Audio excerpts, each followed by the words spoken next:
Unspoken Issues. Rock and roll. All right, ladies and gentlemen, welcome to another episode of the Unspoken Issues podcast. And this go round, by golly, we are heading into DC circa 1992. This is called Panic in the Sky. So we got a great epic story here that's taking place throughout Action Comics, the Superman comics. Now, I did not propose this one. This one was a Dean Compton's especial. That's right. So, Dean, welcome back, of course, to the Unspoken Issues. First off, everybody, it wouldn't be a party without me. Let's be honest. You're like, oh, welcome back. Of course I'm here. What would you do if I wasn't? The reason I chose Panic in the Sky is I think that, like, when we talk about Superman in the 1990s, for better or for worse, you know, like you just said, the death of Superman storyline, that's what everybody focuses on for the most part.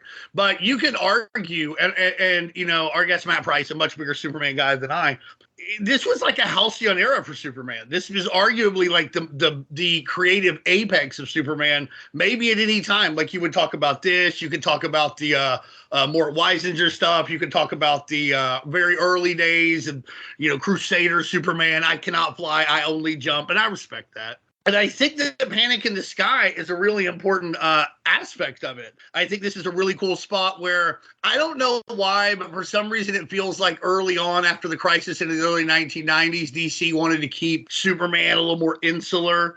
And so this was a great time when like all of these guys came into the Superman books, and he got to, like basically lead the superheroes on his terms in his books against his bad guys. Really, you know, kind of re-cementing Superman as like the guy in the DC universe. I also chose it because it's a tremendous amount of fun, fairly nonstop.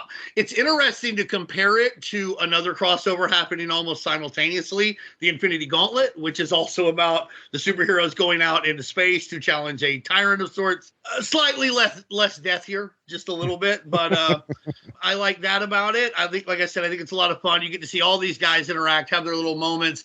And also, like, personally speaking, this was about when I was first getting really super getting into comic books themselves. Like the year before, I'd started getting into the cards, about the Marvel cards, and I didn't get as much into DC because, to be frank, their cards were not very good off the bat. And so, but I was flipping through one of these issues, and it's the one where when we first see the Earth team, which we'll get into later, and it's Batman, and I somehow knew it was Nightwing. I didn't know who anybody else was, and I was flipping through this, and they're like, we're going to do Aquaman, a new Aquaman. All right. But we're going to do this now. And I was like mesmerized. I was like, maybe there's something in DC that I should take a gander at after all. And so that was a big step for me to not just be interested in like Marvel characters and the bigger DC guy at the time, Batman, but maybe this universe was very interesting to me. And as it turns out, much like everything else that we ever discuss on this podcast, I was right. Well, yeah, like you said, we're not alone. Matthew Price, welcome to the Unspoken Issues podcast, sir. Glad to have you here. You ready to talk some Superman Panic in the Sky? Yeah, absolutely. Thanks for having me on. As Dean mentioned, I've been a big Superman fan for a long time, and I think this is one of the high points of the pre-death era, if you want to call it, sort of between when they rebooted in Man of Steel and then into the death period. That's actually, that whole era is pretty strong. I have collected pretty much that whole era of comics, but this is, as Dean said, it does a nice job of moving the pieces and kind of putting Superman in as a leader of the DC universe, as opposed to just kind of his own thing, which I think is a role a lot of people like him in. So, I mean, if this is a fun story, I think we'll enjoy talking about it. I'm wearing my Chris Reeve shirt for this radio broadcast. I'm wearing the Vault of Horror shirt, which is cool, but has nothing to do with Panic in the Sky. Although you feel like that could have been the title of a Vault of Horror story. Well, yeah, Panic in the Sky. That's a good title. Yeah.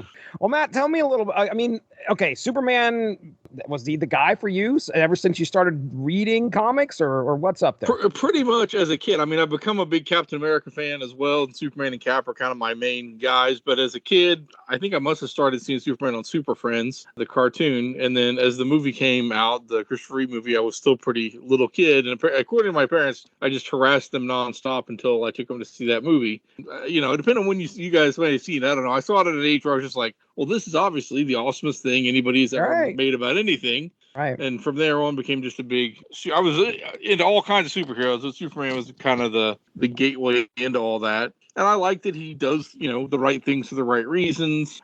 like the investigative reporter tropes. I worked at a newspaper for a good chunk of my career. So neat.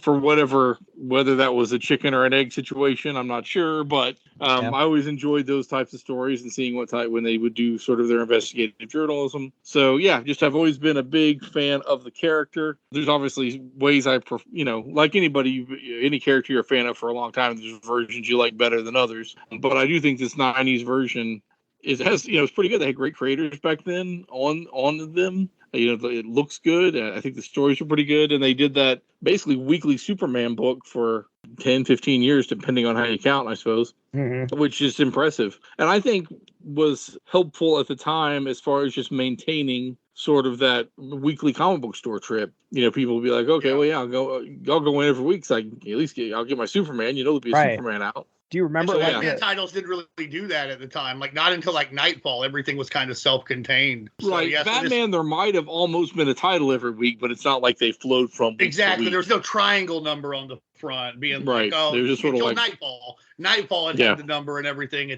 But that's a neat thing to me too, is that they basically put out a weekly comic book, which is, crazy to think about, honestly, at any time on this side of the pond. It's very common in the UK. But like, it might be an argument when people argue that like editors may have too much power. This is a really good example of how an editorial vision can really get the best out of a disparate array of creators, because you've got Dan Jurgens, you've got Louise Simonson, Roger Stern, Jerry Ordway.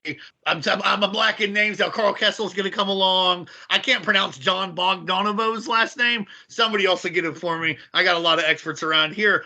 But like, do you think that's an argument for like editorial vision versus like total creator freedom? I mean, I think it depends on what you're doing. And I think the Superman books at the time were a good example of treating it a lot like a TV show. Okay, you're going to write your episode, and you write your episode, and you write your episode, and it's all going to kind of flow together. Almost more like TV now than TV then, because obviously TV in the 90s didn't have as many overarching subplots, but this really did. Every week you'd have your subplots, but then each group maybe had some characters that were more theirs, some villains that were more theirs. For Panic in the Sky, you don't see the subplots as much, right? Because it's all kind of the one big Brainiac thing. But it was a good example of, okay, so you have your stuff that you can play with and it's kind of yours to mess with. And then we're also just moving this overall plot forward. I mean, where would you rank Brainiac in the Rogues Gallery for Superman? Top 3, top 5? Where are you putting that, Matt? Yeah, I mean, I think for me, he's 2. Okay. How about you, Dean? Yeah, he's probably number 2. I mean, this guy he's been around forever. He's been through different incarnations. We've seen him in different ways. His progeny will become a good guy at one point. So I think he's not just number 2 because of the threat he has to Superman, but also his position within the mythos. He's been very, very developed. Personally, I like his superpowers look with that like robot brain guy. I'm in. All right. Well, so okay. I mean, I think what your arguments are Luthor and then Zod and then maybe Doomsday, who's a latecomer. But I think Brainiac, given his timeline and everything, for me, he's 2. Okay. Yeah. I mean, Mixel probably deserves a mention. So this is 92. Now, mind you, for me personally, 92 Superman, early 92 Superman, I don't know what's going on. Now, I recognize some of the characters we're going to be getting in here because of the death of Superman. Some of these characters are mainstays after that show up, and I had the chance to read that a while back and cover it on the podcast. Obviously, there's a lot of players throughout Panic in the Sky. There are a good bit of the established DC superheroes that we know. They don't have huge parts, but I mean, they're playing a part in the overall narrative here. But there are some characters that aren't usually, they certainly weren't on my radar back in 90s DC. I knew all the big guys, Batman, Superman. But when you start talking about Matrix, when you start talking about Maxima, these are characters that are pretty, I think. You don't know Agent Liberty? You're not a big Agent Liberty guy? Who's this Guardian dude? I don't know who this guy is. That's sacrilege, Guardian.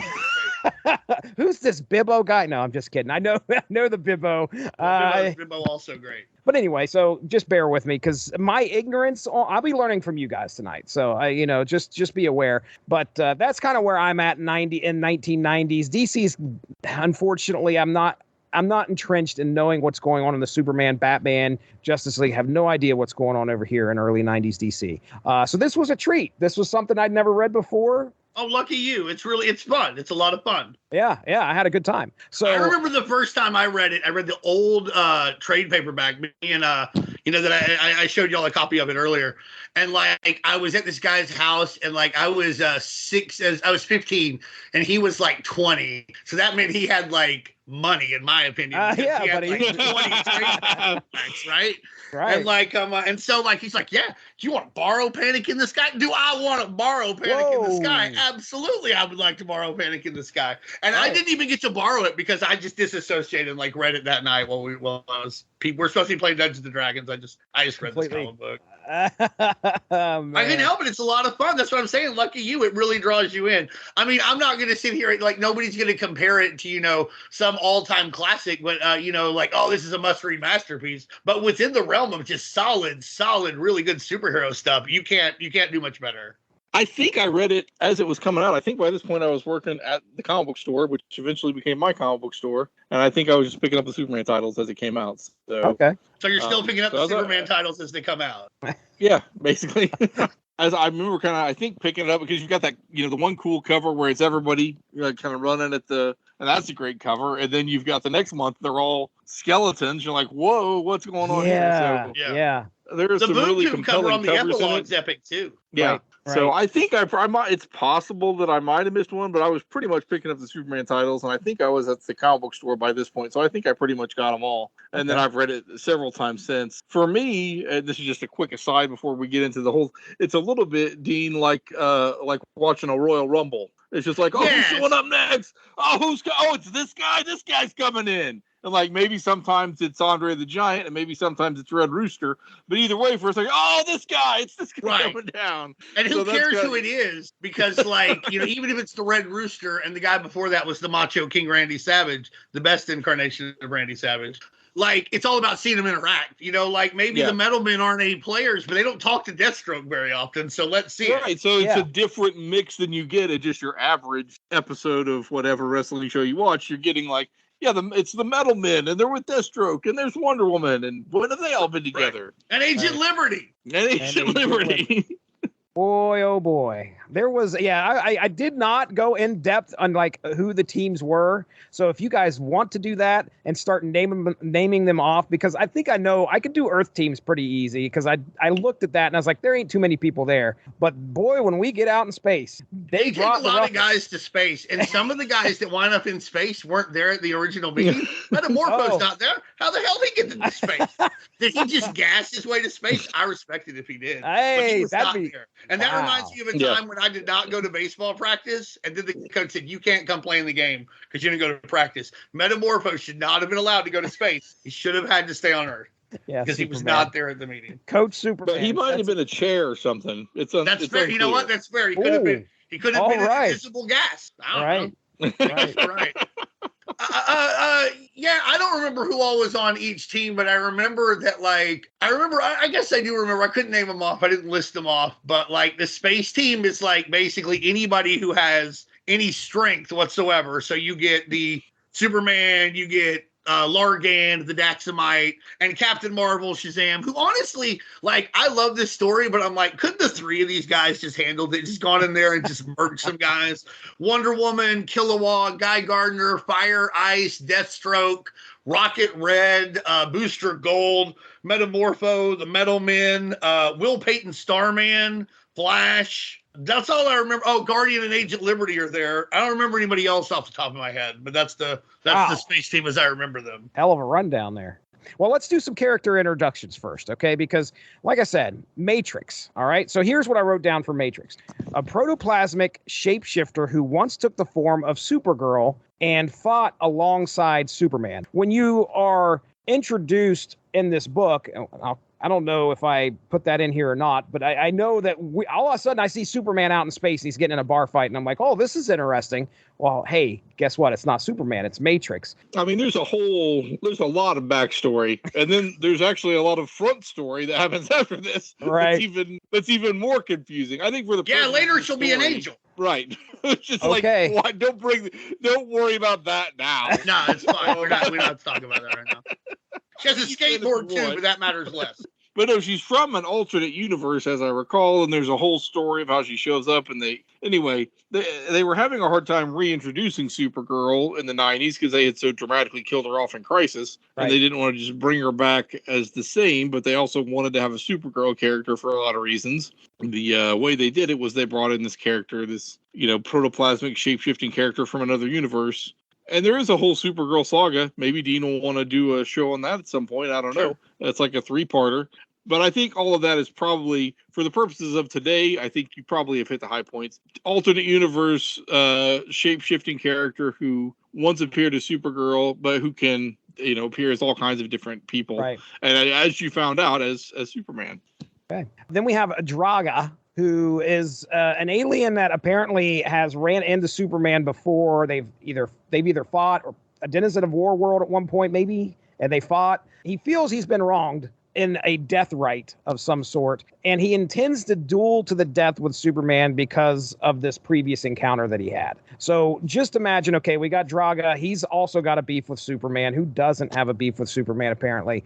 Draga definitely does. Okay, Matt does not.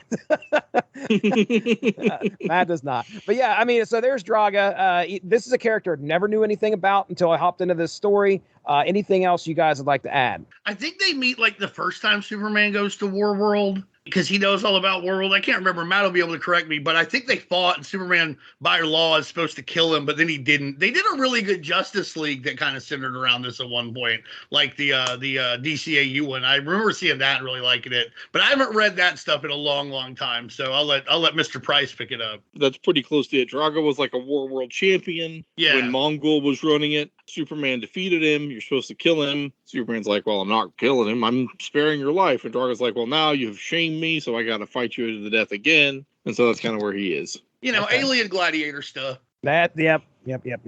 All right, and then we have Maxima and Alam. Oh boy, let's see if I don't even know if I actually put this correctly. She's from, is it Almerac? That's where she's from. Almerac. Yeah, does that's that sound how right? I say it. Almerac. Okay. I put Almeracian. And of course, Google kept saying, "You sure you don't want to say American, do you?" No, I do not. It's Almerac. Are you sure you don't mean Melmac, where Alpha's from? Right, where Alpha's from. Anyway, she's from Almerac, and she believes she was destined to mate with Superman, but after being rejected, wants nothing now but to kill him. This is the beginning of a Maxima's face turn. Maxima's going to make a face turn. She's going to wind up in the Justice League. She's going to be an Extreme Justice after that. I think y'all covered number 0 of that, and she was in it. That's right. She wants a powerful mate to have a powerful offspring.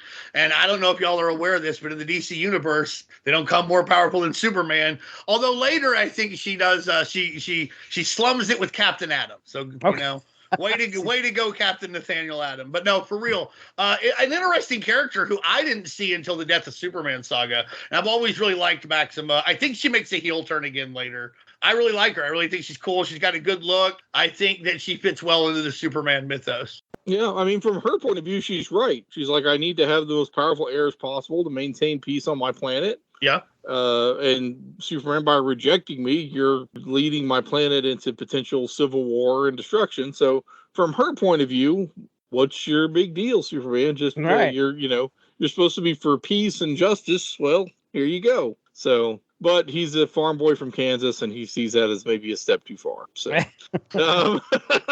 right. Yeah, and I think you can see her point to some degree. Although I think Superman is reluctant to potentially be, if it doesn't go well and they end up being tyrannical, then he's reluctant to go that route. Mm-hmm. So Warworld is the setting of, a big part of this.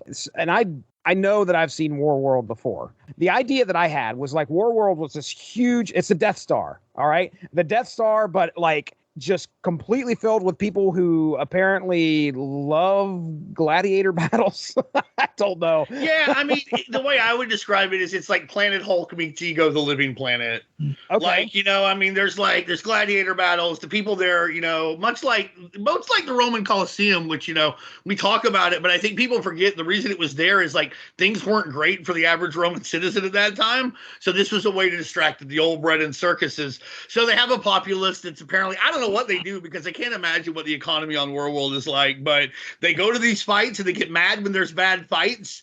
And so Warworld, from what I understand, has like, you know, tries to get the best fighters it can at different times, whoever's in charge of Warworld, in order to appease the populace. And Warworld, like Ego the Living Planet, you know, has locomotion. Like, it doesn't have to stay in one spot. Again, I think, honestly, if you want a good capsule of Warworld, you got to watch that Justice League 2-parter. Okay. All right. Matt, I think it's that literally called Warworld. Oh, all right. Shouldn't be able. Yeah, that sounds like usually Mongol is usually controlling it. But yeah, it's Mongol who's usually running it. Yeah. Yeah, Mongol's out of the picture, just like you said. Brainiac's now in control of Warworld. So, like I said, this hits the shelves probably late 91, early 92. That's where we get our start for Panic in the Sky. We begin Panic in the Sky in Action Comics 674, cover dated February of 1992, in a story called The Past is Prologue, written by Roger Stern, penciled by Bob McLeod, inked by Dennis Rodier, lettered by Bill Oakley, and colored by Glenn Whitmore. Then the first strike occurs in Superman the Man of Steel number 9, cover dated March of 1992, with a story called Power Breakfast. Story was written by Louise Simonson, layouts by John Bogdanov, finishes by Dennis Janke, lettered by Bill Oakley, and colored by Glenn Whitmore. And then second strike occurs in Superman 65, cover dated March of 1992, with a story titled Headman. They have the credits a bit different here, with Dan Jurgens as the designer/shaper, Brett Breeding on forms, John Costanza as on data, Glenn Whitmore on hues, and Dan Thorsland as navigator. Now, we open our prologue in space, where through some mind trickery and force, Brainiac recruits Draga, Maxima, and Matrix in a plan designed to defeat Superman. Brainiac is now the ruler of Warworld and plans to use all of its might in this effort as well. Back on Earth, Metropolis begins getting attacked by Brainiac's ship, which is being remotely controlled. As it wreaks havoc on Metropolis's citizens, Superman arrives trying to get inside the ship to stop its destruction. Once inside, Superman's mind comes under attack, and Brainiac psychically explains he is going to remove him from the game and that Warworld is coming. Shaking off the attack, Superman guides the ship to crash at sea. Out in space, Metron, all right, and pausing real quick because I want to know, Matt, do your best here, man. Tell me who Metron is, other than the pretty eyebrows this man has. Tell me who Metron is. I know a little bit about the Mobius chair. I know a little bit. This is a new god, correct? Is he a new god? Yeah, Okay, he is. Right. And I don't, Dean may be more of a new gods deep dive guy than me, but Metron is one of the new gods. He's sort of the, what would you say? He's sort of the watcher almost of the new gods, but he gets a little more involved than that. He's a tweeter. Sort of, yeah. Okay. Sort of along the lines of like, oh, something bad is happening. Metron is going to show up and probably not really help. See what happens. Or possibly caused it because somebody promised him the cosmic screw. Yeah, a bit of a tweener. Yeah, that's the thing with Metron. It's like you said, he's one of the new gods, and most of the new gods are like decidedly loyal to New Genesis or Apocalypse. But Metron, he's only loyal really to like knowledge. He wants to know everything, and one day he'd like to pierce the source wall with his Mobius chair and not become one of the Promethean giants and then just float there and do nothing forever. He usually takes the side of New Genesis, but on occasion, like he has done things that have furthered the war in Apocalypse's favor. But mostly, he just floats around on that damn chair, say like Matt said, not doing much of anything, saying cryptic stuff about like things you know and things you don't know, and the future and the past will all come together. But interestingly enough, the first time I saw Metron was in a pack of DC their 91 card set, maybe in 92, but the Cosmic cards. And what's funny is I got Metron and Gangbuster in the same pack, and Gangbuster plays a fairly prominent role here. So I was ready for Panic in the Sky, and I loved Metron from the first time I read about him. I know shit from Apple Butter about the New Gods or Jack Kirby or anything. This is just a pack of cards I got because they didn't have marble cards at the KB store. And like I was at Metron, I was like, that's my guy. He just wants to know everything. I respect that. I'd like to know everything. But and to put it in perspective too, on the cards, he's filed under superheroes, so he certainly leans more that way. He invented the boom tube, right? There you go. Yeah, he invented the boom tube. Okay. And Zodak from like Masters of the Universe is very, very inspired by kind of like that. Yeah. Oh, okay. All right. Yeah. They both got chairs. Yeah. Kind of like Razor Ramon a little bit. Yeah, a little bit. The old Mobius edge just coming off the got top. it. All right. Yeah. With the ladder. Yeah. It would have to be like the Infinity Cosmic Ladder Beyond, though, for this to work. He is usually a good guy, but then also every time he says something, you're like, are you really trying to help us or not? Oh, well, out in space, Metron visits Almerac and sees Warworld's destruction, but then gets attacked psychically by Brainiac, and Matrix brings him to Warworld, but not before he's able to send his Mobius chair to Superman as a warning. When New Gods, Orion, and Light Ray arrive to find Metron, but only find the Mobius chair, Superman says, hey, this is what's going on, man. You know, he's obviously there's a warning. This guy Metron sent this here as a warning, and Warworld is on its way. Brainiac's told me what's going on. Now, against Superman's warning, the two head to Warworld, but are soon captured by Maxima. Gloating, Brainiac psychically shows Superman their defeat, leading Superman to begin recruiting heroes for a trip to space to take the fight to Brainiac's Warworld before it reaches Earth. During a gathering of all of the heroes, they notice Aquaman is missing, but they soon see Brainiac's ship has resurfaced, remember it was out at sea, continuing its rampage, carrying an unconscious Aquaman. And that's kind of where we end the second strike, as they say here. I will throw this in here. I understand this is a Superman book. We've got to focus on some of these characters that are essential to Superman's narrative here. Jimmy Olsen is unfortunately unemployed. And we get Jimmy Olsen's unemployment journey, part 1, in these first 3 issues, where he's trying to find a job. Bibbo's trying to help him out, I think. And he's got some pics that he took of a robot. I think the city comes under attack, and like Bibbo's trying to make Jimmy understand, hey, man, the city's under attack. And Jimmy's like just straight up trying to figure out, who am I going to get these pictures to? He ends up running into a guy who offers him a job after looking at the photos. Now, we meet a lot of side characters during the attack where Brainiac's ship is unleashing hell upon Metropolis. We get a glimpse at Cadmus, which houses the Guardian, and I don't want to call him an alien because he said he was Earthborn. His name's Double X. So yeah, he's a DN alien. DN alien. All right. Tell me about the DN aliens and who in the world this guy is, because he does play a major part. Double X plays a major part in this book. Well, he's part of the Cadmus Project, which was actually also connected to Jack Kirby's Fourth World. It debuted in like Jimmy Olsen's comic, Superman's pal Jimmy Olsen. It's pretty much exactly what it sounds like. It's this crazy, super secret government, slightly not governmental, right?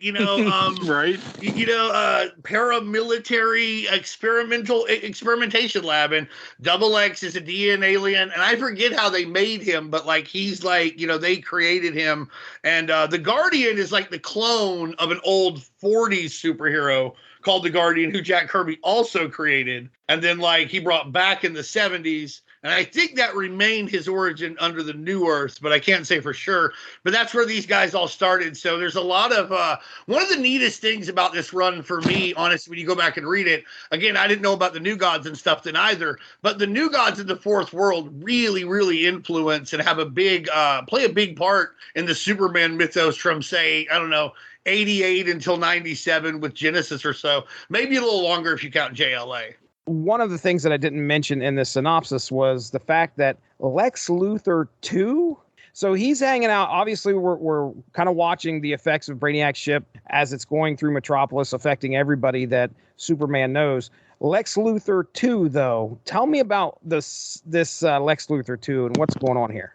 Okay, so I think I may tell some of this out of order, but basically Luthor got caught doing a lot of horrible stuff, was going to go to jail, was also dying of kryptonite poisoning. So he has, and I think this is revealed at the time, I don't think it's a secret, he has a clone made of himself and then transports his brain into the clone body. Then his original body dies and he introduces his clone as his son, but it's really just him the whole time.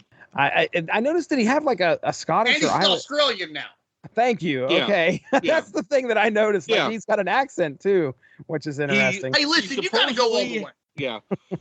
Luthor 1, I mean, the cover story is Luthor 1 had an affair in Australia some 30 years ago, and then he is revealed as his heir after the original Luthor dies, but in fact is actually himself. So, and he baby faces everybody when he comes back. He does. And he almost makes you think, well, maybe he is going to turn over a new leaf a few times. You start thinking, well, maybe he is going to use this opportunity to not be such a jerk all the time now that people kind of like him and he has this new start. It's kind of on the edge for a while. Is he going to turn face? Is he? Because he obviously has, the crowds behind him, so to speak. I wanted to make sure that I mentioned him because anybody who picks up this book and is like, why are they calling this guy Lex Luthor? I mean, it's just, what in the world's going on? He does help out everybody. He's not the evil Luthor that we're thinking that Lex is. The original Lex. No, at this point, LexCorp has a very nice Pride logo.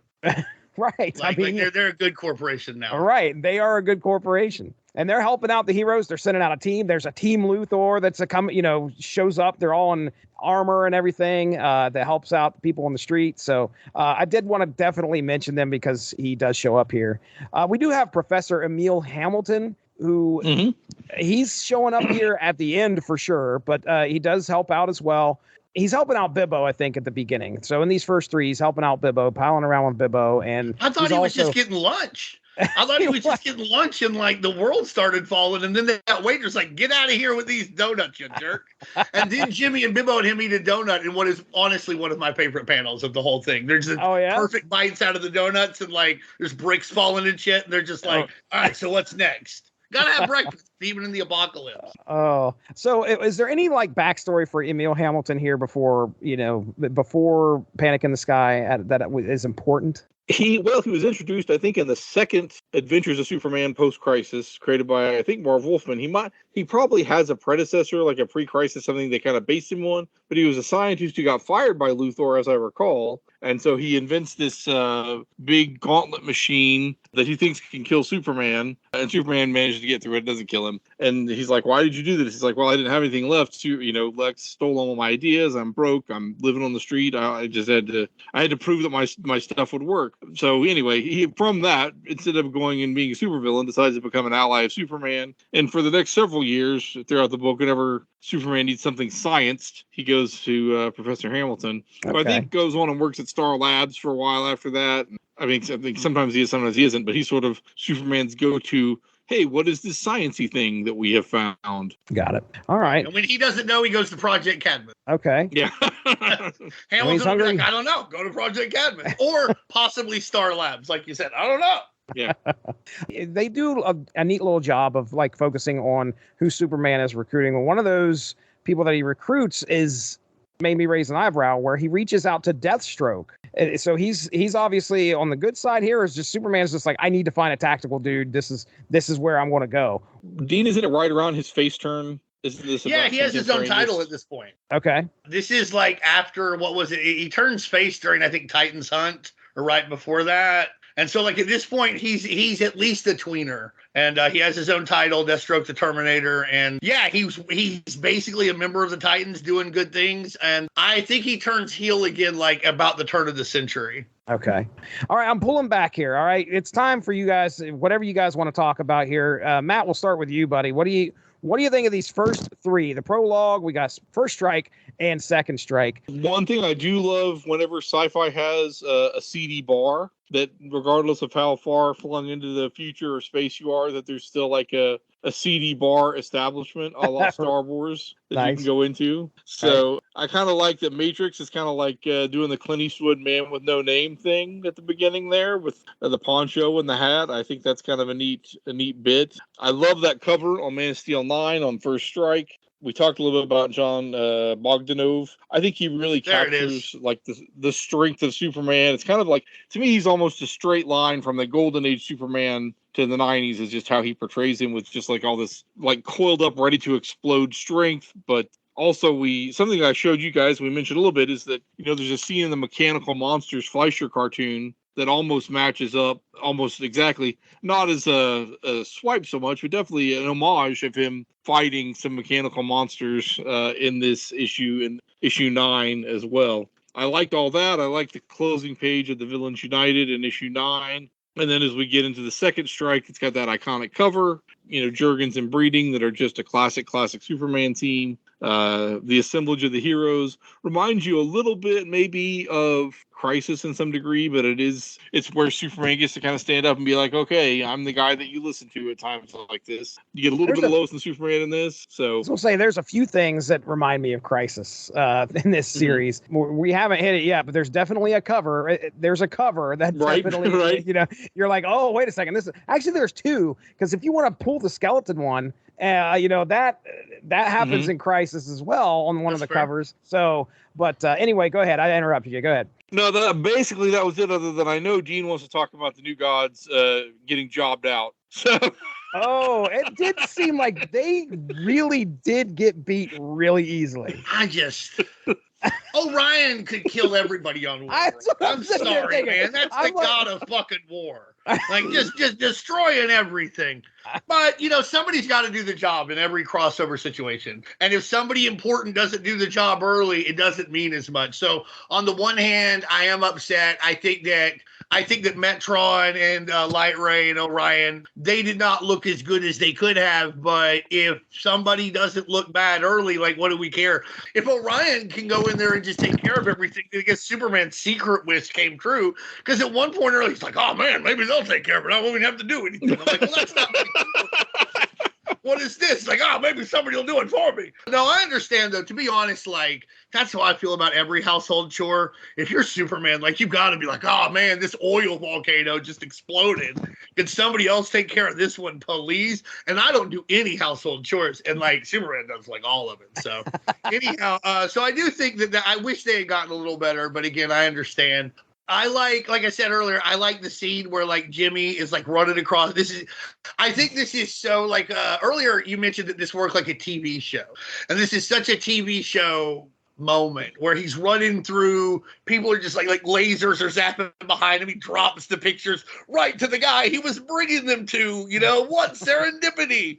And I mean that in a good way. I'm not knocking it. I mean honestly, if you're gonna pick on realism, you can't start with this guy tripping and dropping his pictures on the street in front of the guy he was bringing them to, because there's a flying planet full of gladiator people that the Infinity Man fights. So, like, you're going to have to start elsewhere if you have a problem with realism or whatever. Right. But I like that stuff. I enjoy, I think all the covers of this are just classic. I think the first 3 issues do a really good job of evoking the title. Matthew and I were talking about, like, this was the title of an episode of the old Adventures of Superman TV show. And it does feel like the way they draw it and the way it's laid out, it is a panic in the sky. Everything is coming from above. You'll notice so many shots from above, like a bird's eye or somebody looking up, I guess an anti-bird's eye. I don't know what you call that. But so you go from there and like you get all these superheroes getting together. And I'm a big mark. I'm a huge mark for the heroes getting together. Y'all mentioned Crisis, but honestly, to me, I understand that comparison. It honestly feels more like Infinity Gauntlet. It feels more like this is something that just got thrown together. There's no big, like, cosmic guy bringing them together. Thanos is the bad guy, but all the stuff on Earth is done by the Earthbound guys. And I feel like, they're like, but we're going to have to go off to deal with this. And also for whatever reason, Brainiac is just hamming it up like Thanos style to me. Like, he's very just like, haha, very evil, come and get me. Oh, yeah. He's on his, like, evil Mobius chair. I respect it. He's got an evil Mobius chair. Metron's got a neutral one, I guess. I don't know.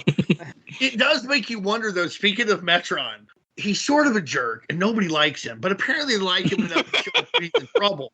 But he doesn't trust or like them enough to send his Mobius chair to them. He sends it to Superman, which would lead me to believe you could do a great like Keeping Up with the Kardashians or like Real Housewives of New Genesis show. There's got to be a lot of drama there that we're not seeing. Like, why did you don't send this to your family? Like, but we're coming to save you. I would watch it. I'm not going to lie to y'all. And again, like I said, that big assemblage of heroes, Aquaman being in trouble. Also the heroes like Gangbuster who, is like, I can't go to space. All I've got are nunchucks. I like that he was like, we're gonna split this up to where it makes even more sense as you read it. Really, it's just a really good setup for what comes next. And they do a great job. Like, if you didn't know who Drago was, they do a great job making you like him really quick. Mm-hmm. Like, there's just, unless you're just, Johnny 7th grade cynic, you're going to like this guy. He's trying hard. He has a sense of morals that he adheres to, regardless of which side he appears to be on. To keep the wrestling analogies going, I guess he's like Road Warrior Hawk. Like, the Road Warriors don't really change face or heel. They seem to have a code of honor. They don't usually cheat. They don't, they go in there, fist first. They're going to take care of it. So, I really like how they get him over. And I like Maxima. And it's a very good soap opera scene between her and Brainiac. They can't really trust each other, but Brainiac just likes lording over her, and Maxima's just going to kill him the first chance she gets. Right. Believe it or not. Brainiac, him with the like evil goatee. I'm not used to this look. I'm not used to this look at all for Brainiac. I don't know if it's just because I wasn't reading at this time. I mean, is this normally how he looked back in the 90s with the goatee and everything? Not all the time, I don't think. He in the Silver Age, he sort of had the clean shaven look. Yeah. Okay. All right. And then, it's a little bit confusing because I think there was a guy with a goatee who got his mind invaded by Brainiac. Oh, and so at first we thought Brainiac was just a guy, but then it turned out, no, he was an alien and he took over that guy's body. So I think that's where the goatee came from. It may not be 100% correct. I was going to actually look this up because it's kind of confusing how Brainiac goes from being like a guy to an alien to a robot. But in any case, I think that's where the goatee came from. I think the guy whose mind he invaded had the... He definitely pulls off evil. When you look at that, he is definitely... Right. Here comes Mirror Universe Spock on his anti-Mobius chair, to just evil up this gladiator world. And that's what he does all the time. From the first issue until like almost the time he dies, it's not enough for him to just be like, hey, man, I'm going to take over Earth and destroy stuff. He's like trolling Superman. He's beaming images. He's like, look at this. Look what I did to your friends. Yep. It's wild. He's just AOL instant messaging, just hate right into Superman's brain box.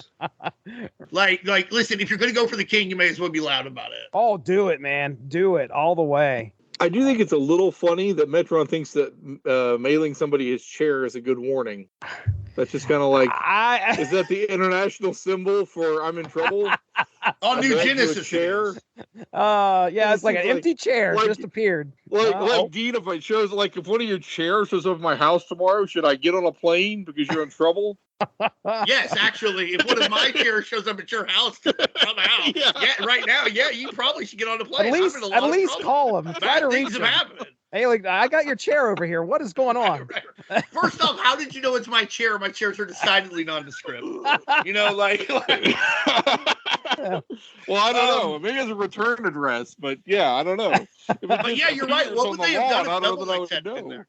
Yeah, without Double X there, they wouldn't have figured anything out because he's like, I do brain stuff. That's true.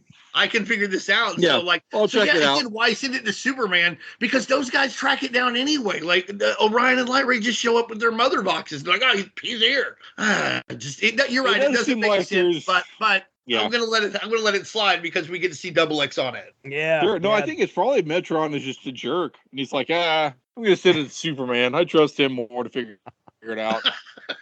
He'll understand when I mail him the chair. He'll use his super mathematics to put it together. Super math. All right. Third Strike. This story takes place in Adventures of Superman 488, cover dated March of 1992. The tale is called Counter-Strike, penciled by Tom Grummett, inked by Doug Hazelwood, written by Jerry Ordway, colored by Glenn Whitmore, lettered by Albert de Guzman. And then Fourth Strike takes place in Action Comics 675, March of 1992 cover date, with a story called Divide and Conquer, written by Roger Stern, Bob McLeod and Dennis Rodier as artists, Bill Oakley as letterer, Glenn Whitmore coloring. And then Fifth Strike takes place in Superman the Man of Steel number 10, cover dated April of 1992, story titled Tidal Wave, Louise Simonson on story, John Bogdanove layouts, Dennis Janke on finishes, Bill Oakley on lettering, Glenn Whitmore on coloring. As Brainiac's ship again attacks Metropolis, the combined might of the team of superheroes that Superman has assembled is able to incapacitate it quickly and rescue Aquaman. Using the power of the Mobius chair, Double X is able to commandeer Brainiac's ship, and the team is now headed to space with Superman to face off with Warworld. Arriving at their destination, the team faces off with Draga, Maxima, and other citizens of Warworld, but some are able to break free to infiltrate the massive ship. Brainiac begins to lose his mind control over Matrix, who, still in the form of Supergirl, finally comes to her senses and begins to help Superman and his team, and Draga soon follows suit. After that, Brainiac begins to use devices to take over some of the other heroes, using them to attack their friends. Luckily, Superman and Matrix are able to figure this out, rescuing some of the mind-controlled heroes, but Brainiac has been busy unleashing a horde of other mind-controlled superheroes at Superman. Seeing the increased threat, Double X sends out a telepathic aid request that any available hero return to help out Superman. Now, during this fight, Matrix is knocked out and taken captive by Maxima. This is important because during the story, we learn that Maxima has joined with Brainiac because he used Warworld to conquer her home planet of Almerac. And in order to protect her people from further harm, she agreed to help Brainiac kill her mate that scorned her, Superman. However, Matrix makes her realize that she will have no chance for Superman to fall in love with her if he's dead. Pretty good argument. Plus, if she works to defeat Brainiac now, Maxima will have a better chance of ensuring her planet's survival. Maxima has grown tired of Brainiac's orders and agrees to release Matrix and help Superman and his team. So now we have Draga, we got Matrix, and we have Maxima all joining Team Superman here. So back in the battle, a recently freed Metron helps the heroes by designing a psychic disruptor to free the rest of the enslaved heroes that are attacking their own. However, a desperate Brainiac unleashes a deadly organic construct that fires antimatter, causing the heroes to head for cover. As it charges its cannon, Matrix intends to sacrifice herself by blocking the barrel with her own body, but Draga instead beats her to it. At the expense of his own life and the secret love he had developed, and I said secret love, that seemed like he was definitely getting feelings for Matrix, we'll just put it that way. The secret love he had developed for Matrix, Draga gives the heroes enough time to eject the construct into space, allowing it to safely explode away from Warworld. Undeterred, Brainiac revels that Warworld now approaches Earth, where he plans to shrink city after city, crushing them under his boot until the heroes finally surrender. That's extra.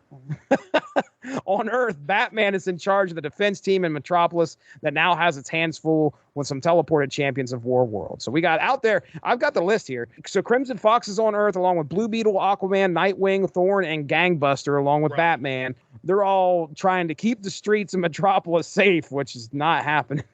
But they're doing their best there. So anyway, back to Jimmy Olsen's unemployment journey. Jimmy finally gets his job at News Time. You know, I think Jimmy's like taking pictures of the battle. You know, he's definitely getting some good pics. He's wanting to, you know, at least get some money going here. And he ends up getting, that's right. And then he's like in a helicopter, gets shot at. The helicopter goes down, lands in the ocean, but luckily Aquaman takes him to shore, where he ends up running into Lois Lane, who says, "Hey, I might be able to get your job back at Daily Planet." He's like, "Oh, really? Okay." And there is the unemployment. That's part two. We haven't concluded Jimmy Olsen's unemployment journey just yet. All right. So we are at the end of the, what was this? This was Fifth Strike, I believe. Yeah, third, fourth, and fifth strike. So, Matt, I want to throw it to you, man. What are your notes there? What do you have there for these next three that we're covered? My mom is going to be excited that I mentioned her on a podcast. She won't really. Oh. But my mom was not really into buying bad guys. She would buy as good guys, but not bad guys. So we had a lot of times where, like, the good guys would get mind controlled, so they would have to fight the bad guy, the other good guys, because we didn't have any bad guys. So this is basically a lot like what I would play as a kid. About half the superheroes end up getting mind controlled so that the other good guys have somebody to fight. So you've got Shazam gets mind controlled or whatever, they gotta fight. This was very much like something I would play as a kid. Like, okay, half the superheroes are mind controlled by whoever, Brainiac in this case, and now we gotta fight them. Yeah, it was nice that Brainiac could put the little helmets on them so you could tell who they were supposed to fight them. Right. Yeah. Those tire four ways. Right. Throw them right on top of the head. There. Yeah, you mentioned that, and that's obviously we've got to up the ante here. It can't just be Superman's forces going up against a bunch of nondescript dudes and the 3-4 baddies that we know, because they're going to just outnumber them. How can they not win? But then when you start turning the heroes on each other, then all of a sudden it becomes a threat, and you start sending all of these heroes. That was one of the big points of this book where I was like, oh man, he's going to be in for a fight here when everybody starts going after Superman, and he's got to try and figure out a way to fend him off. I didn't mention, I don't even know if it shows up in my next synopsis. It might. The call goes out to bring some heroes in. We get Infinity. What was it? Infinity Man? Infinity Man. Okay, someone want to. You got Infinity Man, I'm sure. Yeah, lay that one on me. That one's interesting because that whole troop of, what were they called? Forever People. I think I own some of those issues. I just got accidentally in an auction. I have no idea who these guys are. I don't know who these people are though. Tell me about the Forever People and an Infinity Man. Well, once again, actually, the Forever People are also New Gods. They're from Supertown. Basically, Jack Kirby created them, inspired, because this is after he moved out to California. And as part of the Fourth World, he got really inspired by hippie culture, for lack of a better term. The counterculture, psychedelia. So the way you should really think of the Forever People, they're space hippies. They are young godlings, for lack of a better term, who are out there trying to find whatever it is to find. Like Simon and Garfunkel said, they're out there looking for America. And at the same time, they realize that, they're part of an incredibly epic and devastating interplanetary war that at one point they're going to have to choose a side on. They're good guys. They're going to be the good guys, but along the way, they've got a lot of questions to answer about morality and what does it mean? What does it mean to fight? If fighting's bad, we got to fight them because they're evil, because they want to fight. Should we fight? And they also have superpowers and stuff. They all have their own one. I think it's Seraphim, who has like cosmic cartridges. They do whatever he needs them to do, whatever he needs them to do it. Viking's got his Big Bear is strong. Grizzly, that Rob Liefeld created, pretty much a carbon copy of Big Bear visually, except he has more grenades, more pouches. But and they drive they have the super cycle. They drive that, the Beautiful Dreamer, and then I can't remember their leader's name. He's like the least. Oh, he's something Ryder. I can't remember. He's the least interesting of them all to me. But basically, they come together, and when they come together by utilizing a mother box, they can switch places with the Infinity Man. And the Infinity Man is super powerful.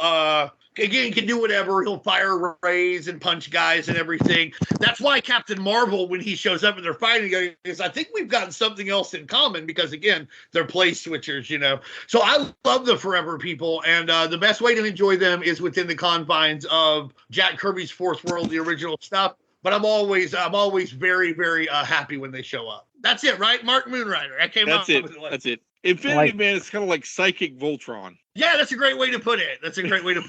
He's definitely able to hold his own there. But also, much like Rick Jones, they physically trade places with him. Like when Rick Jones was Marvel's Captain Marvel, and he had to go to the negative zone and that shit. I don't remember what it's called. It's like Infinity Island or some crap. And actually, their original series ends, and they're shanghaied on the island. I don't know what was going to happen to them. I know it was going to be great because Jack Kirby was going to do it. Yeah. I like how when we open Action 675, that Brainiac's literally twirling his mustache. Oh, that's beautiful. His villain game is strong. It is. In case you had missed that he is the bad guy, he's literally twirling his mustache. I like the closing page of actually the closing pages of each of these issues is really pretty good. I mean, you don't necessarily see that all the time, but like each issue is like really, whoa, something crazy or exciting is happening. I really got to get to the next. And the closing page has got a big heroes together shot where you're like, I definitely want to get into the next one. I feel like Metron is a little jealous of Double X when Double X just kind of shows up driving the chair around. Yeah. I mean, I get that Metron's like, hey, just driving my chair around. Double X, God, I can do a lot of stuff. Yeah. There's a Metron. It seems okay. Metron seems to be like there's a couple moments in this book where the stuff that he does just stands out to me, and they specifically made a point to be like, Metron never laughs. And there's a point where he laughs and they're like, I mean, it was a big deal. So apparently I assume he's pretty emotionless usually. He's very stoic most of the time. Yeah. Like it's kind of like Spock, but evil. So kind of like Mirror Universe Spock is kind of what Metron is like. Okay. I don't think he's as evil as Mirror Universe Spock. No, but he's probably not. He's somewhere between Spock and Mirror Universe Spock, though. He's very between the two. He's definitely not quite as good as the good one, and not quite as bad as the bad one.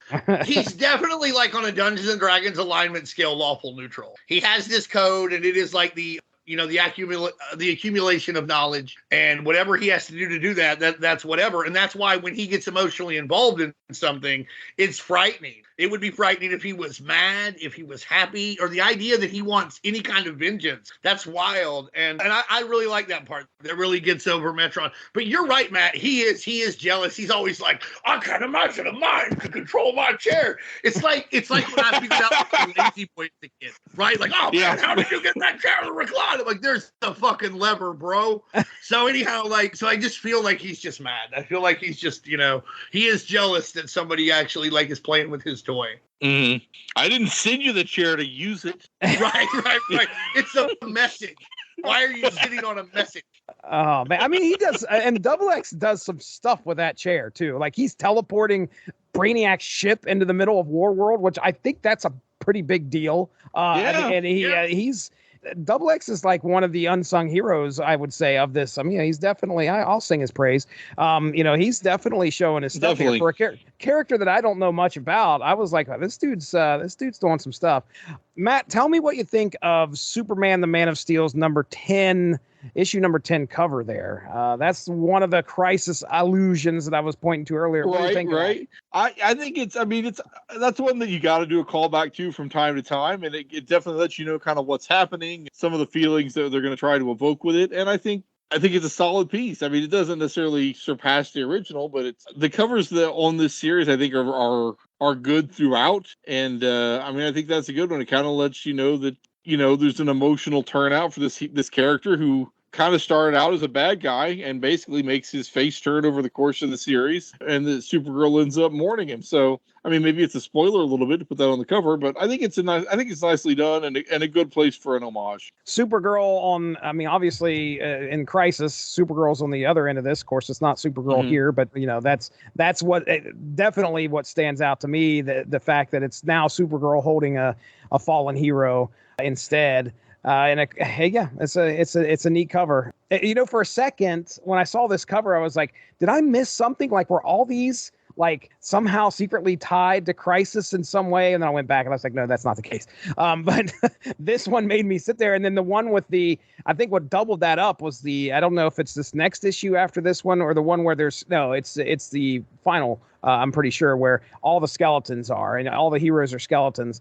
And that one made me go, okay, there's something here, but that's not the case. I think you're right. There's definitely some echoes of Crisis, even if it's not a 1-for-1. So, and I do think, with Draga, I think there are some wrestling that we've kind of mentioned throughout the thing, but Draga has a face turn in the middle of this thing. Maxima also switches sides. Then, when everybody's mind controlled and turns on Superman, that's sort of like the point in the Royal Rumble where everybody wants to, get out the big guy. Giant. Right. So I think there are some interesting wrestling allusions you can make if you're a fan of both mediums. I agree. All right, Dean, what do you got here, man, for these three? All right, well, first off, I think this started actually in the last three, but I want to mention it. When Superman's talking to the assembled heroes, I noticed he's hovering up there. It's a lot easier to get everybody's attention and make everybody listen if you could just hover in the air, right? Yeah, when you're You know what I Oh, mean? yeah, Like, so, easy. but like that leads right into the next issues where like you get to see very quickly. One of the things they do very quickly is get over what everybody can do. Like and they get over who everybody is. Guy Gardner, asshole. Captain Marvel, kid-like. Mr. Miracle, trap guy. Like they get this stuff over. Everybody gets very early on. If the assembled heroes are all getting like their little chance to shine. And I really like that the interaction between everybody, like everybody's like, Guy Gardner, shut up. You know, Captain Marvel's just amazed to be a part of everything. And these little bits of character, Wonder Woman doesn't really want to fight necessarily if she doesn't have to. And all of these little scenes just do a really good job of bringing, I think for a long time, when I say, you know, it brings DC together as a universe, which is, I think, something that historically DC's always had more trouble with than Marvel. Probably because Marvel's just like decided this is all one big timeline, jerks. We're just doing this and we split things wherever, at least until the last few years. But DC didn't really neatly put stuff together. Then they did Crisis and things didn't neatly come together. It's weird because early on in the Marvel universe, you're like, here's Dr. Doom, a Marvel universe villain, and this kind of thing. DC didn't really have that for me for you know, but this is the beginning after Crisis where you can see that really starting to come together. I really enjoy them splitting into teams. That made a lot of sense. And like Matt said, these covers are all great. Obviously, they were great because they got me, a guy who didn't really care a lot about Superman, who wasn't into DC Comics, was barely getting into the Marvel guys. Like, I picked it up and flipped through it. I love the scene where the guys are rappelling out of the bug. I was intrigued immediately. I think one of the things I really like about this series, and this happens throughout these 3 issues, is Captain Marvel is treated extraordinarily well for a Superman story. As a general rule, for whatever reason, historical enmity, just different people's takes, you got to get your flagship guy over. A lot of times when Captain Marvel shows up in a Superman story, they either fight and Superman wins, or Captain Marvel looks like a bozo and Superman has to save him. But here, he's treated as like arguably the second biggest gun. He never gets mind controlled. He stands side by, like, when the Forever people are in trouble, he goes in there and he's like, hey, everybody, I can handle this monster society, which is another callback. There's a lot of callbacks in here. Whereas This is a callback to one of the original multi-parters in superhero comics, a 25-part epic in the Golden Age where Captain Marvel fought the monster society of evil. And he wades in there, and then there's a bunch of them. And I love how he's not like, oh man, I don't know if I can handle it. He's like, this might take me a while. It's not even like, he feels like he can't do it. He's like, oh, this is going to take longer than I thought. Then we get to see the Infinity Man. We get that neat, back and forth. We also get the cool, I mentioned this, y'all, there's a pose where Captain Marvel has like one arm on his hip and he's like lifting a guy up, which is a historical Captain Marvel look. Like he's almost always doing that to Dr. Sivana, his bad guy. Can't go wrong with any of the action here. The pacing is tremendous. You really get into the will they or won't they with like, will she let Supergirl go? Is this a good enough point? Later on, when Max is making her face turn, you're like, will they just accept her? Supergirl's going to argue about it. I think it was a little confusing, though, when, like, Supergirl took Draga's, like, form. I was like, wait, I remember, like, when I read this the first time, I had to go back and flip because I was like, that guy's dead. Oh, wait. Oh, okay. Yeah. But, like, I knew it all this time, so it was pretty good. I like Matt said, this is a great page turner, a great next issuer. You get to the end of it, you're ready for the next one. I do question the last page, though, where they have those, like, flattened 4-way brain suckers on their heads. Because, like, Deathstroke's got a hood. Like, Rocket Red has a helmet. Like, Booster Gold has this thing. I'm sure Brainiac thought of that, but, like, I would have liked to have seen one of them fight that off on their own for some cool little reason like that. Maybe the Flash could have had, like, a big metabolism, so his just wore off, whatever. I also think it's really neat how, like, as far as some of their bigger guns here, you don't see, like, much of the Flash or Wonder Woman. They're there. Right. But, like, you don't see a ton of them. And that's interesting. And I'm always a big fan of Largand. I love him as Valor. I love him in the Legion. My friend had all of his dad's old Silver Age comics. And in 7th grade, I actually read the original, like, first appearance of Largand, where him and Superboy are, like, playing fucking space baseball and stuff. It's beautiful. And, and he's vulnerable to lead, which kryptonite shields him and goes to the Phantom Zone. I love any incarnation of this character. Classic look. And I love later where he's all hot-headed. He's like, I could get through that shield. I could get through it. And you know what? I believe that he could. And if he had, he'd have ripped those brain suckers right off Brainiac. And those are my, pretty much my feelings on it. Superman obviously is cool. And I think they do a great job of getting Superman over as, like we talked earlier, the leader of the DC universe. And I don't know if this was on purpose or not, but this is right after the blah ha ha ha ha Justice League. And they're really trying, every time somebody's smarting off, they're like, cut that out. Quit that. No quips. And I wonder if part of that was because Justice League was getting revamped. A lot of these characters were going to be in that Justice League. And I wonder, and Dan Jurgens, who worked on this, was going to work on this Justice League. And I wonder if they wanted to get that vibe over here because that book would probably get some readers from this crossover because it was done well and some people would fall in love with those characters. I want to ask y'all a question about this now. Who isn't here that you think should have been here? The DC universe, even on Earth, pretty big. So, like, who should have been in this group that you don't get to see? I got a couple guys, but I'll start with you, Jesse. Do you got a couple guys that you think maybe should have been either on the Earth or space team? I think I have a better handle on street level heroes in the DC universe. So, right. In early 90s DC, my goodness, I could throw out a bunch of people street level wise. Like I think Huntress is doing some stuff in DC at this point, right? So I'll go ahead and throw her out. The Justice League at this time too. So I'll go ahead and throw her out there. Nightwing like shows up for a cup of coffee. Like I see him in I don't even remember him saying anything, but he's there, right? Nightwing is there. Yeah, he chats a little with Batman. Okay, do we have any? Who is the nicest Batman we've ever seen in the DC universe up to this point? Well, he's pretty nice guy for Batman. Yeah. Were there any other Teen Titans or anything like that, other than Nightwing? I mean, I didn't see any other. Like Cyborg wasn't there. No, otherwise, okay. Titans related. I mean, I'll throw those out there. That's about the extent of my DC knowledge when it comes to that, so I won't embarrass myself anymore. But when I was reading DC comics at some point in the late 80s, early 90s, most of who I've seen in this comic book was usually it's Batman. I was reading Detective Comics, a little bit of Detective Comics. I was picking up Man of Steel every once in a while.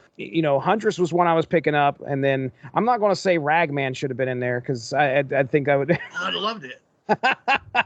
But Ragman. But no. Anyway, Matt, I'll throw it to you, man. What's your answer? It's more of a sci-fi adventure. So you don't have the mystical guys. You don't really, Spectre, Phantom Stranger, Constantine wouldn't really have been in maybe DCU at this point, but those guys are not really involved because it's not really their kind of show. Yeah, Dr. Fate's there, but they don't do much. Yeah. Dr. Fate's the only really mystical person I think shows up, and I think it's the female Dr. Fate who I think was in Justice League at that point. Yeah, it's Enza Nelson who had been in the JLI. The couple people I don't remember seeing was Starman, and I don't know if it was Will Payton Starman, and he might have been dead at this point. And Will Payton's in it. Is he in it? Okay, and I don't. Yeah, but he has no lines. He just gets mind controlled and is in an assemblage. He doesn't do anything. Does Martian Manhunter show up anywhere? No. I don't know. They actually, I think they mentioned Martian Manhunter in the book. I believe, but he's not there. He's unavailable. Those were the biggest people I didn't remember seeing. But I mean, a lot of the space guys, I guess maybe like Adam Strange, maybe he was off on Ran, Yeah. For the most part, most of sort of the sci-fi space guys get in there. I mean, you only have Guy as far as Green Lanterns, but I don't remember the status. Oh, Kilowog's in there too. Kilowog. Yeah. I don't remember the status of who's what at this point and who's on Earth. Like, is John Stewart on Earth at this point? I don't remember. I think he's Mosaic right now. So, yeah, I think you get a pretty good mix of flavors. Who's it that you feel like maybe got left out? Nobody got left out. There's plenty of guys here. It's just interesting to not see. Like Jesse said, it's weird you don't see Starfire. Like Nightwing's there, and she's like a space princess. Yeah. It's weird to me that you don't see Captain Atom, who was like very involved with the Justice League International at that time, and also a very powerful guy. A pair who could have bridged the gap between the space and the Earth crew would have been Hawkman and Hawkwoman as well. Who and we don't see them. It would have been very interesting to see them at the time. I mean, again, there's no glaring omissions. Like you said, like it would have been cool to see Adam Strange. Absolutely, I would have liked to have seen some of the Vertigo guys because Vertigo hadn't started yet, and they were still playing fast and loose with it. Like it would have been cool to see like Swamp Thing show up and like swallow a bunch of like guys on the Earth team, or Animal Man be totally lost in space. But like, you don't miss anybody. It's just like these guys could have been there and they weren't. Another thing I would ask y'all is anybody on the wrong team? I think the Earth team is totally correct, but I feel like it's undergunned. Like, they should have left Guardian and Agent Liberty on Earth. Why are they in space? Like, Agent Liberty has guns and a jetpack. That would have been much more useful on the Earth team. They got lots of guys. The Guardian's like, oh, I'll go to space. I've got a shield. Bro, they got techno shields in space. What do you think you're getting into, man? But is there anybody who you think should have switched teams? Like, for me, those are the two. Matt, do you have anything about that? I think those are probably good notes. I mean, I'm surprised they got Batman to stay on Earth. Usually Batman goes wherever the action is happening regardless. But as you said, this time they were playing this weird thing that he was scared of space. Are you serious? You what? I'm sorry, I didn't mean to cut you off. At this time, they were playing some weird thing that Batman didn't like to go into space. Because in JLA Titans, he asked Nightwing not to go into space anymore. This is like a B.A. Baracus kind of thing. Yeah, they got to knock him out. Don't make Batman go into space. I got to knock him out. And the next thing you know, he's waking up on the shuttle. He's like, what am I doing here? I think they are probably pretty well seated. I think you probably could move a couple people around to give. There are people do feel a little undergunned. It's like they could have maybe used a little more help. I mean, everybody gets to kind of do cool stuff for the most part. Yeah. So I feel like, that's kind of, I guess, my measurement. If like, oh, they took this guy and he didn't really get to do anything cool, but almost everybody gets to kind of have a moment to be cool, which is, I think, one of the things that's good about the series. I agree. I agree totally. What about you, Jesse? Would you swap anybody? Obviously, what I would probably send out to space are the heavy hitters: Superman, Captain Marvel, Guy Gardner. As annoying as he is, obviously that's the way he's supposed to be portrayed. He's definitely a big part of what happens in this book, and he's a heavy hitter. He's a heavy hitter. And Deathstroke's an interesting choice, but like Superman said, he justified that. He's like, I need a tactician. I need somebody that can do, can take care of things. And he's one of the guys that's leading the team that infiltrates Warworld at the beginning, that gets separated from the rest of them. So he's an urban warfare tactical expert, and also, has a Wolverine-esque healing factor. Although at one point he pretends like he's like, I gotta kill him because I'm not like you, Wonder Woman. But he's a little more superpowered than he was letting on at that moment. He's a lot like Captain America meets Wolverine, to be honest. Like the way, when you think about him. No one seems definitely overpowered when it comes to defending Metropolis here. I mean, most of what we get in that team. Let me read that roster off that I had there earlier. So we had Crimson Fox, which I know nothing about. She's cool. Absolutely nothing about. Is she French or German? I know she had an accent. She's French, and there are two of her. Okay. All right. Blue Beetle, I don't know if I'm sending him out into space with the rest of the team. I mean, he's a tech savvy dude, but I don't think I'm sending him to space. Aquaman. His bug's so useful, Right. Nightwing, I'm not. Thorn. So help me out here. Who's Thorn? Because I get Poison Ivy vibe, but I don't. I have no idea. Who is Thorn? No, well, I mean, the series was called Rose and Thorn.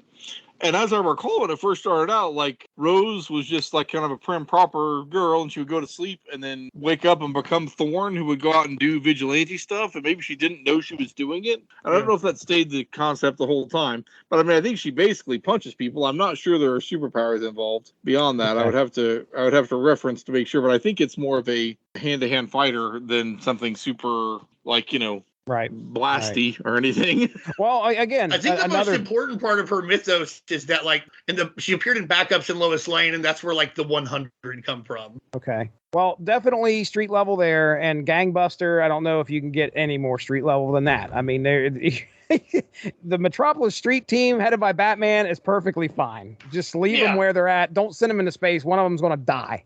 Blue Beetle probably. Well, Batman aside, I mean, Batman's pretty smart, but Blue Beetle, I might give him some higher odds than the rest of the team to survive. Aquaman to do okay. Space and the ocean pretty similar. Oh, sure. Yeah. There. Lots of water out there.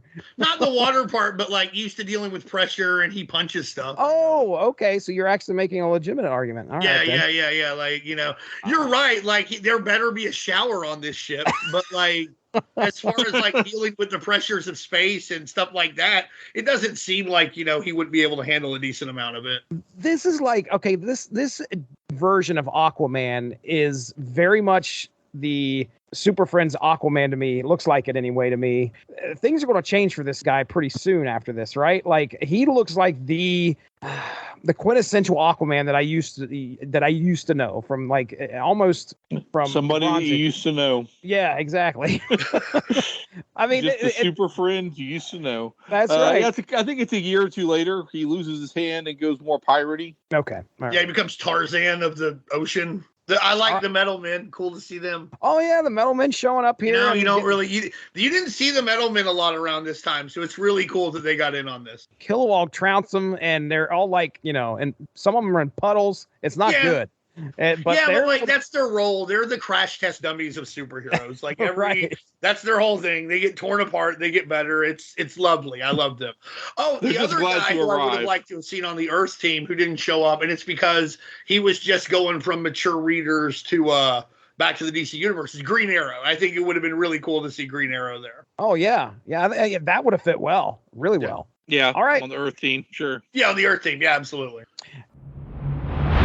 Sixth Strike takes place in Superman number 66, cover dated April of 1992, with a story called Our Army at War. Art and story by Dan Jurgens, finished art by Brett Breeding, lettered by John Costanza, and colors by Glenn Whitmore.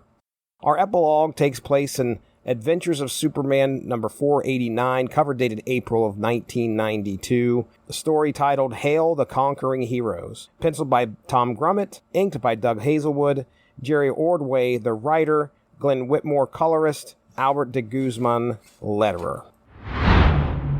As the team of heroes plot their next move, Brainiac, with the help of Warworld systems, unleashes a massive psychic assault, debilitating most of Superman's forces and a big portion of Warworld's citizens as well. Brainiac also unleashes an energy grid upon Metropolis in order to shrink it, even though Superman told Guy Gardner not to let Maxima out of his sight as they cannot trust her. Remember, she switched teams, but they cannot. Superman's like, no, you're not going out on any mission with us. You're not attacking Brainiac. You're going to stay right here until we can talk later. And says, Guy Gardner, why don't you watch her? To which Guy Gardner is all about it until she's like, what are you taking orders from Superman now? And he's like, you're free to go. You wonder why it's taken her so long to find someone to mate with her when she manipulates men so well. Yeah, it's a little on the nose, if you ask me. Right. I can tell what you're doing here, lady. Yeah, but Guy can't. So yeah, Guy's an idiot. Gosh, he's an idiot. We love So anyway, so he tells Guy Gardner, do not let Maxima out of your sight. She convinces Guy not to listen to Superman, so she ends up joining the fight anyway. The closer Superman and his team get to Brainiac, the heavier the psychic assault. However, Maxima is able to break through Brainiac's chamber. The Flash awakens or just gets up enough to throw a shard of glass, disconnecting Brainiac from controlling Warworld and stopping the threat to Metropolis. This also allows Maxima to use her psychic powers to attack Brainiac. With the psychic attack abated, Superman arrives just in time to stop Maxima from killing Brainiac, but realizes there's not much left of Brainiac's mind as he appears to be nearly lobotomized. In our epilogue, it is decided that Metron will take Brainiac back with him to New Genesis. So Brainiac's just this, like, practically a lifeless husk here. He's there, but he's not there. Metron's going to take him back to New Genesis. Orion and Lightray will stay on Warworld to help lead its citizens and guide Warworld back into space while Superman and the heroes return to Earth. Back in Metropolis, a parade is thrown by Lex Luthor 2, where Superman makes a speech about the importance of working together as heroes to face challenges that come their way. And that, my friends, is Panic in the Sky. I won't go into the whole Husk and Emil Hamilton, Professor Hamilton thing. That takes place in this final issue, and it is a good part of it. Obviously, it's setting up a next story, but it really doesn't factor a whole lot in here to Panic in the Sky. So if you want to check that out, go find the issue and read it. Hey, to read first. You do that. Jimmy Olsen gets his job back at the Daily Planet, ladies and gentlemen. Yes, Jimmy Olsen has returned to the Daily Planet. All right, good job, Jimmy.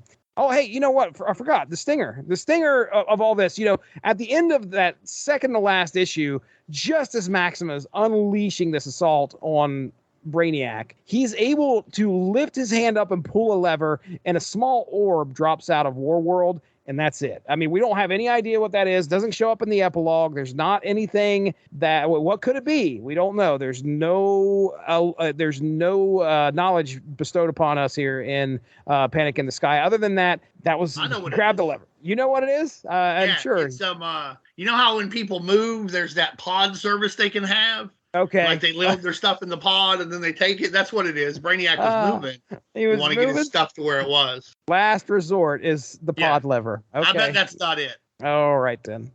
That was Panic in the Sky. Dean, we'll start with you, buddy. What do you think of these sixth strike epilogue? What are your thoughts? Yeah, so obviously, I really enjoy how they wrap it up. I wonder what, it's funny to think that like News Time is apparently like such a company lush with cash. Must be selling like 30 trillion copies a week because they send a single photographer in a helicopter to go take pictures of stuff. One photographer. That seems like a lot of. I know it's Panic in the Sky, or as I always say it in my head, like Panic in the Sky. But like that seems cost prohibitive, if you ask me.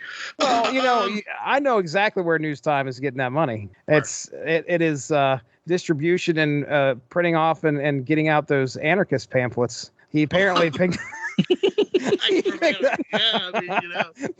Anarchy's got his fingers in News Time.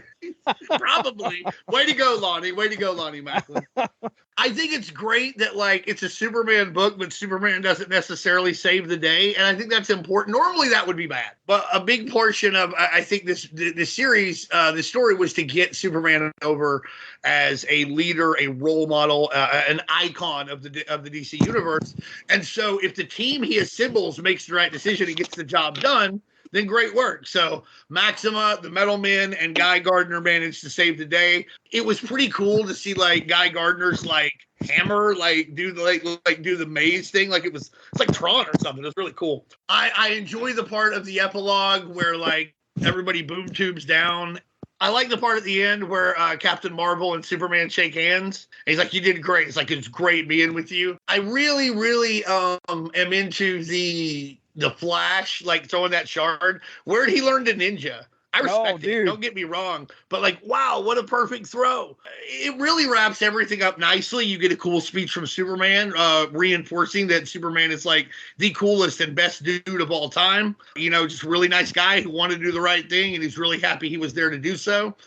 And you get a little bit of, I think this is a little foreshadowing, like, oh, Luthor had all this ready to go, huh? So I really like that. I like how Jimmy Olsen gets his job back, and it's all a lot of fun. Everything wraps up neatly in a great way. Everybody gets their moment. And again, I think it's cool that it's other people who beat Brainiac who wind up, making that happen. I, too, want to know what was in that pod. I don't know off the top of my head, but that was a cool little foreshadowing. There's nothing wrong with this. This is exactly how it should have wrapped up. They really nailed everything. All good stuff, really. I think it closes up nicely. It's good to know Maxima has super shave powers so that she can shave any supervillain that may come into her path. Super shave powers. She needs to get a per inquiry commercial like the Manscaped people. She's fighting Brainiac. He has a beard. She zaps him, and he's clean shaven. So, man, I was gonna say that was one hell of a psychic assault. Beat him so bad his beard fell off. Yep. I like them using the Our Army at War title, throwback to the Sergeant Rock stuff. Right. It was a little weird to see Batman using the laser guns. Maybe laser guns are okay. He doesn't necessarily like other guns. Laser guns he's okay with. That was a little different. But good, really. I think it's a good close. It gets you. It wraps it up nicely, I think. And like you said, Superman himself doesn't have to do the final punch, but he's assembled the team that allows his team to win. And I think that's important to reestablish him as a leader in the DC universe. So that's anyway. Yeah, I liked it. You got a point there with Superman not having to do the final punch, because this is a brutal way for Brainiac to kind of meet the finale of this story. Superman is not going to lobotomize Brainiac. That's probably not. No, he's just going to give him to Metron. Yeah. It's like, brain or not, here you go, Metron. Deal with this guy. Maxima is the one that is able to pull the trigger of that gun. She's the one, and that kind of makes you at least gives it some legitimacy. Like, this other baddie took out this other baddie, and maybe we know Brainiac's going to come back at some point, but maybe just now Brainiac's hurting. I mean, he's definitely hurting, and it wasn't in the hands of Superman to do that. It was Maxima that did it.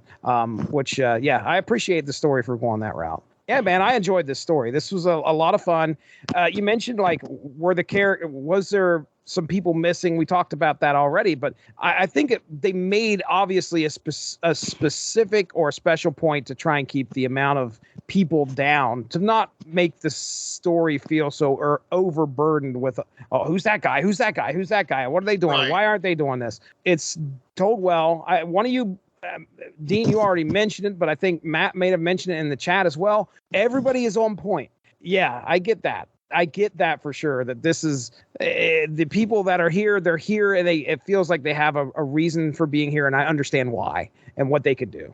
Do you think that, like, Orion should be the leader of, like, anything? He's sort of an asshole. He is a hothead. He's not very, like, he's like, hey, I'll just take this over. It's very reminiscent of, like, when, obviously this is a bit of a stretch, and I don't mean to be, too offensive to anybody or whatever, but, like, it's like when, like, MacArthur was in charge of Japan. You're just going to put a general, like in charge of this thing? It's kind of, I guess it worked out okay in that instance, but I don't think Orion can handle, like, the diverse cultures of Warworld. I don't know. That might, I meant to say that earlier. That might not have been the best choice. Did Superman have the opportunity? Stop him? You know what I mean? Orion, he's fairly fresh. Superman's kind of down.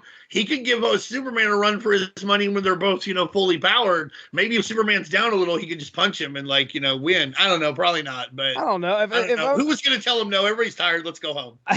If I'm criticizing anything, it's Superman for making a couple bad decisions here at the end of this story. It's like, well, Orion, you're good to go for Warworld. Metron, the guy the guy that's got the major mental, go ahead and take care of that guy. All right. I mean, now one of you guys mentioned about how this wasn't primarily, it was rare to see Superman palling around with a bunch of teams during this time. Is that right? Yeah, I don't think there have been a ton of, after Man of Steel. I mean, you saw him in Legends. Right. Millennium. But I don't think there were a ton. There certainly weren't a ton in the Superman books. No. Batman showed up for a crossover. But as far as him interacting with the larger DC universe, they asked him to stay.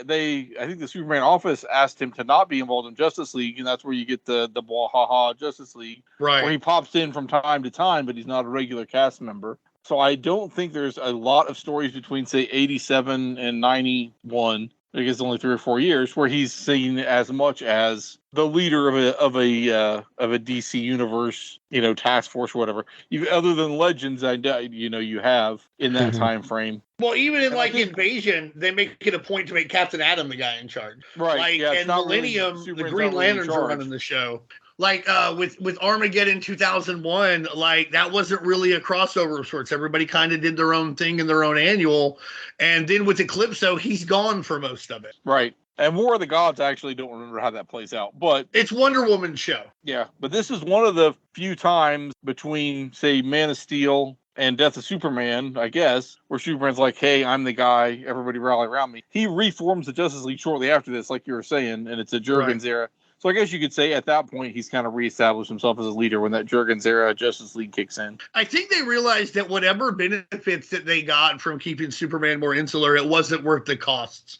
Because, like, if you're having a shared universe and one guy is almost inarguably the face of said universe, because it's Superman or Batman, and you can make whichever argument you want, but, like, it's obviously one of the two, they can't just be fairly insular. It's just not going to work. Just like in the Marvel Universe, you can't be like, hey, time for Spider-Man to just do his own thing. Let's keep Spider-Man out of the crossovers. And sometimes that means Spider-Man's been places he might not should have, but it almost always makes for a good time because it makes it feel like it's part of that universe. Once they got Superman over here, it really congealed this universe in a way for me that I really loved going forward, that made me love Zero Hour and The Final Night and DC 1 Million in a way that I did not enjoy when I've read DC crossovers before this. I think having Superman at the center of the crossovers makes the crossovers better. Agreed. I guess if you want to argue, does it make the Superman books better and does it make the Justice League book better? Most of the time, I think yes. I think maybe having a bunch of other people pop in Superman books can get kind of confusing. And I actually think they did a great job with the Bwahaha League without him. But I think it does, if you're going to do big, epic crossovers, and well, how are you going to keep Superman out of it without making it seem weird? Like, why wouldn't he be there? Right. It makes perfect sense. I'll read the words of Superman here, and then you guys can feel free to hop in here, and then or we can close up shop, however you want to do it. But as he's giving his speech, Lex gives him the podium. He says, "I guess all I can say is that thanks to a team effort, we've defeated a menace who threatened our very existence. In the past, I'd always preferred to work alone, but this experience has made me rethink things. Working with these other dedicated folks has shown me that teamwork is a necessity when you're up against a menace more powerful than yourself." So now it says here with the Justice League gone. So yeah, we're at a point where the Justice League isn't existing. You guys there was had just mentioned. a crossover in their books called Breakdowns. Right. And the end result was like they lost their United Nations status. And I think Maxwell Lord is dead, but then not dead, and fixes it towards the end. But at this point, there's effectively no Justice League. There is a void that needs to be filled. This time out, we have filled that void, but tomorrow, that's a topic for another day. I was just thinking, who else should have been on the Earth team? Tell me, Gene. The guy from the Carnage concert in Madison Square Garden pulled out that night, ready to fight. He was ready to go. I mean, you got to have him on the team, baby. Put him on the team. I'm on the team. Man. What do you care if the Warworld guys get stabbed? Ladies and gentlemen, if you do not go back into the archives and listen to these episodes, understand these inside jokes.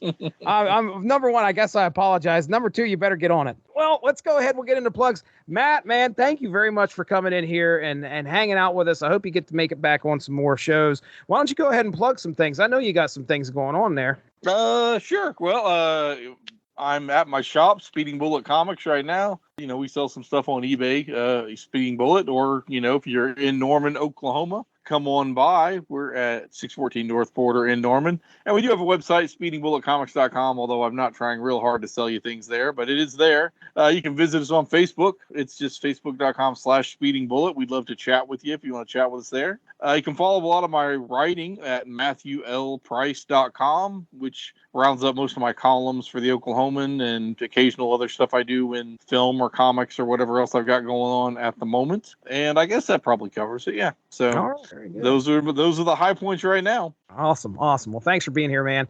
Dean Compton, The Unspoken Decade. Tell us all about it. All right, man. Well, unspokendecade.com is where you can find a lot of blogs. Here's the part where I say I'm going to write something soon, but I'm not. So don't fall for that. I plan to. I'd like to, but I just hurt my wrist. How am I going to do that? That's a shoot, too. I did just hurt my wrist. But we are there. Simby Fan just did an article about the Toxic Avenger, the Marvel series from the early 90s. He's got that going. I post a lot of comic book stuff, a lot of 90s stuff over at Twitter. That's at Unspoken Decade. We're on Facebook. Just search for the Unspoken Decade. If you find any of this stuff interesting, send me an inbox. I'll send you more pictures. You can ask these guys. I love to send people pictures of comic books. So those are really the plugs there, man. What a great time. That's right. Listen, aside from Unspoken Issues, which is, you can find that on Facebook, the Unspoken Issues podcast Facebook page. You can come on there, interact with us. We do polls every once in a while. We let you pick the book every once in a while that we're going to cover. That's happened in the past. Just recently, we dropped Extreme Justice #0, where Chris Armstrong and myself took a look at that issue. Get ready. On 0, right? Yeah. Get ready. That's actually I like them. That was Booster Gold's costume rating was 0. Listen, this is going to be airing after this, but we recorded this probably about a week ago. Chris Armstrong and myself sat down to celebrate the 30th anniversary of Image Comics, and we looked at all 7 founders, their #1 books when Image Comics launched. Well, I should say their launch titles, because Wilson unfortunately didn't get. He got in there a little bit late. But look, we ranked them.